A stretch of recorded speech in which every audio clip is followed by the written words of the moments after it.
Now Excel के अंदर top पर ये जो लाइन हमें नजर आ रही है इसको हम लोग फार्मूला बार कहते हैं. फार्मूला बार बेसिकली एक ऐसा एरिया के जहां पर एक्सेल पे लगाए हुए तमाम फार्मूले और आमतौर पर लिखे हुए तमाम टैक्स हमें नजर आते हैं. मिसाल के तौर पर मैं इस वक्त एक पहला टैक्स टाइप करता हूं.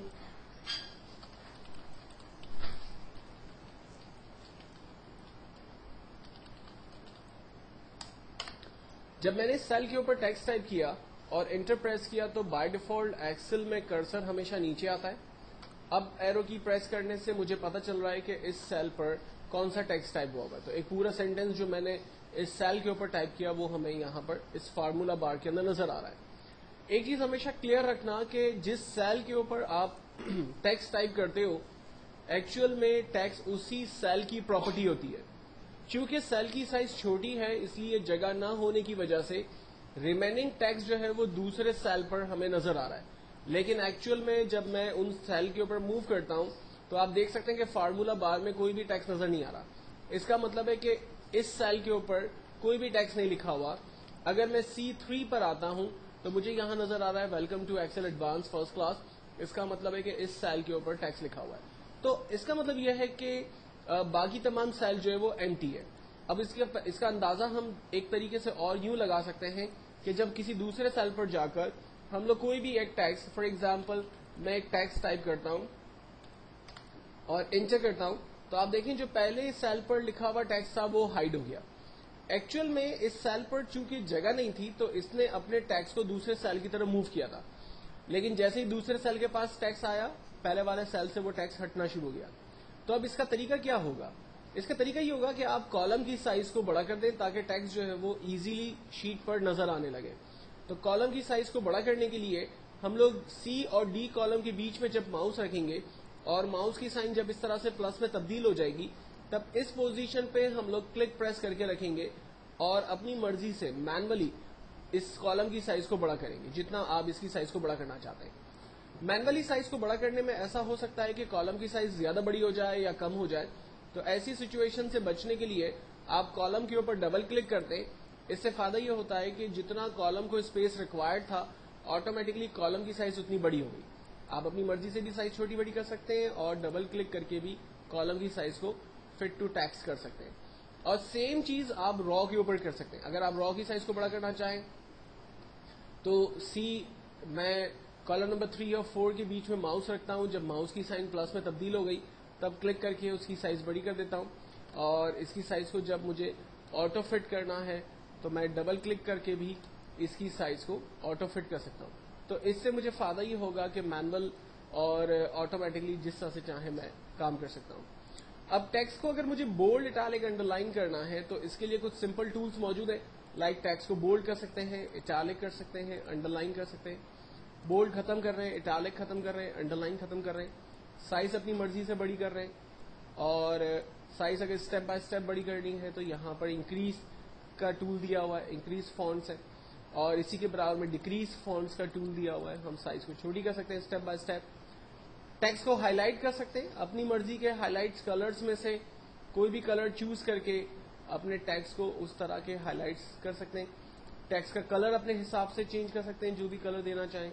और अगर सेल की बॉर्डर या आउटलाइन बनाना चाहते हैं तो उसकी आउटलाइन भी हम लोग यहाँ पर क्रिएट कर सकते हैं. ये जितना भी काम मैंने किया बेसिकली ये तमाम फॉन्ट के टूल्स में से मैंने किया. ये फॉन्ट का एक ग्रुप है. इस तरह से डिफरेंट ग्रुप्स यहाँ पर मौजूद है. जैसे क्लिपबोर्ड का एक ग्रुप मौजूद है, जैसे अलाइनमेंट का एक ग्रुप है, जैसे नंबर का एक ग्रुप है. तो इन ग्रुप्स के अंदर उससे रिलेट टूल्स आपको यहाँ पर मिलेंगे. अगर मैं फॉन्ट के टूल्स में मजीद डिटेल्स चाहता हूं तो गौर करेंगे कि फॉन्ट के टूल के कॉर्नर पे इस तरह से एक एरो बना हुआ है. अगर एरो मौजूद होगा तो इसका मतलब है कि यहाँ पर मजीद ऑप्शंस मौजूद है. आप उसमें जाएंगे और यहाँ पर दिए हुए ऑप्शंस में से मजीद ऑप्शंस जो भी आपको चाहिए वो आप ले सकते हैं. जैसे यहाँ पर नंबर के ऑप्शंस हैं, अलाइनमेंट है, फॉन्ट है, बॉर्डर है, फिल है और प्रोटेक्शन है. इन तमाम स्टेप्स को हम लोग आगे डिस्कस करेंगे. लेकिन चूंकि फिल वक्त मैंने टेक्स्ट की फॉर्मेटिंग से रिलेट सारे काम किए तो हम देख सकते हैं कि हमने फॉन्ट के टूल पे काम किया था. फाइनली मैं इसे ओके करता हूं. अगर अपने टेक्स्ट को मिटाना चाहते हैं तो दोबारा वही तमाम कमांड्स को अप्लाई करना पड़ेगा. लाइक मुझे इसके कलर्स को ऑटोमेटिक करना पड़ेगा, इसके फिल कलर को नो फिल करना पड़ेगा, बॉर्डर को मुझे खत्म करना पड़ेगा नो बॉर्डर करके, टेक्स्ट کو جو ہے وہ बोल्ड इटैलिक अंडरलाइन से ख़त्म करना होगा और इसकी साइज़ को दोबारा 10, आमतौर पे इसकी एक्सेल की जो स्टैंडर्ड फॉन्ट साइज़ होती है वो 10 to 12 के बिटवीन होती है, तो वो हम साइज़ यूज़ करके अपने टैक्स के ऊपर काम करेंगे। अब सबसे पहली चीज़, एक्सेल के अंदर कुछ बिल्ट इन चीज़ें हैं जिसको हम लोग देखते हैं। मिसाल के तौर पर एक्सेल में अगर आप अपना नाम लिखते हैं और उसकी कॉपी बनाना चाहते हैं तो उसका तरीका क्या होगा। लाइक मैंने अपना नाम लिखा, नाम लिखने के बाद अब दोबारा एंटर करके अपने माउस को उसी सेल पर एरो की के जरिए चला गया। अपने माउस के प्लस को इस डॉट के ऊपर रखेंगे तो माउस का प्लस एक माइनर से प्लस में तब्दील हो जाएगा। इस पोजीशन पर रहते हुए, माउस के प्लस को इस पोजीशन पर रखते हुए आप जस्ट ड्रैग करेंगे तो इसकी नंबर ऑफ कॉपीज देखेंगे जनरेट कर देगा। अच्छा, अनफॉर्चुनेटली मेरे पास जो है वो एक पहले से फार्मूला फिट हुआ है तो वो उसकी कॉपी बना रहा है, अदरवाइज जो है वो ये सिर्फ उसकी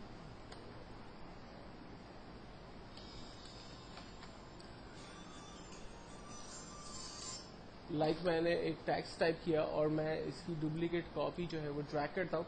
आप देखें उसकी नंबर ऑफ कॉपीज जो है वो उसने जनरेट कर दी, और सेम तरीके से माउस को रखकर जब राइट साइड ड्रैग किया तो उसकी नंबर ऑफ कॉपीज उसने मजीद जनरेट कर दी। इसी तरह से अगर मुझे सैटरडे वीक के डेज लिखने हैं तो मैंने जस्ट सैटरडे टाइप किया, अपने माउस के प्लस को डॉट के ऊपर रखा और ड्रैग किया तो वीक के डेज उसने जनरेट कर दिए। अगर मैं मंथ टाइप करता हूँ लाइक जनवरी और ड्रैग करता हूँ तो ये मंथ जो है वो इसमें जनरेट हो रहे हैं। अगर मैं डेट टाइप करता हूँ लाइक 1 अगस्त 2010 तो ड्रैग करने पर ये कैलेंडर की डेट जो है वो प्रिंट कर देगा। अच्छा, अब इसमें इंपॉर्टेंट ये है कि जब मैंने 9 तक डेट प्रिंट की तो वो बिल्कुल नॉर्मल विजिबल हो रही है, लेकिन उसके बाद की डेट जो है वो सही तरह से नजर नहीं आ रही। तो इसका रीजन ये है कि कॉलम की साइज छोटी है, तो हम कॉलम के ऊपर डबल क्लिक करते हैं और फिट टू टैक्स हो गया, और जो रिमेनिंग टैक्स हमें सही से नजर नहीं आ रहे थे वो अब टैक्स हमें नजर आ रहे हैं। लास्ट सीरियल नंबर जनरेट करने के लिए हम लोग 1 प्रेस करते हैं, और 1 प्रेस करने के बाद अपने माउस को उसी पर रखेंगे, कीबोर्ड से कंट्रोल का बटन दबा के रखेंगे और अपने माउस के प्लस को इस डॉट के ऊपर रखकर ड्रैग करेंगे तो ये सीरियल नंबर देखें इसने जनरेट कर दिए। और सीरियल नंबर आप कहीं से भी शुरू कर सकते हैं। मिसाल के तौर पर मुझे 51 से सीरियल नंबर शुरू करना है तो मैंने फर्स्ट नंबर 51 टाइप किया, अपने माउस को उसी के ऊपर रखा, कीबोर्ड से कंट्रोल बटन दबाया और जस्ट ड्रैग किया, इसने सीरियल नंबर जो है वो जनरेट कर दिए।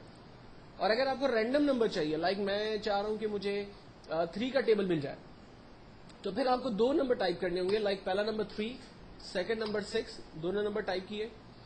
3 के बीच में माउस को रखकर रेंज बनाएंगे 6 तक की, यानी दोनों सेल को रेंज में ले लेंगे। रेंज में लेने के बाद बगैर कीबोर्ड के कंट्रोल के आप अपने माउस के प्लस को इस डॉट पे रखेंगे और जर्नली उसको ड्रैग करेंगे, यानी नॉर्मल तरीके से उसको ड्रैग करेंगे। यहां आपको कीबोर्ड के कंट्रोल को दबाने की जरूरत नहीं है। कीबोर्ड का कंट्रोल सिर्फ उसी सूरत में दबाया जाता है कि जहां पर आपको सीरियल नंबर कंटिन्यूअस ऑर्डर में चाहिए होते हैं, लेकिन जहां आपको रैंडम नंबर चाहिए होंगे वहां पर आप 2 नंबर टाइप करके दोनों की रेंज बनाकर उसको ड्रैग करेंगे तो आप देखें वो टेबल या रैंडम नंबर्स जो है वो आपके लिए खुद ही जनरेट कर देगा। तो ये कुछ बेसिकली और सिंपल मेथड्स हैं जिसकी मदद लेते हुए आप टैक्स को जो है वो इजीली प्रिंट कर सकते हैं। अगर इनमें से किसी भी टैक्स को रब करना है तो आप रेंज बनाते हैं, कीबोर्ड से डिलीट का बटन दबाते हैं, वो टैक्स आपका रब हो जाता है, एक तरीका। दूसरा तरीका, आप कॉलम की रेंज बनाएं, डिलीट का बटन दबाएं, टैक्स रब हो जाएगा। तीसरा तरीका, आप रॉज की रेंज बनाइए, टैक्स को रब करें। चौथा तरीका, ए से ऊपर हो 1 से पहले एक कॉलम ब्लैंक आपको नजर आ रहा है, खाली बॉक्स है, उस पर क्लिक करें। इस पर क्लिक करने से आपकी पूरी वर्कशीट जो है वो बेसिकली सेलेक्ट हो जाती है। आप कीबोर्ड से डिलीट का बटन प्रेस करें, पूरी वर्कशीट पे जितना भी डाटा था वो सारा आपका रब हो गया है।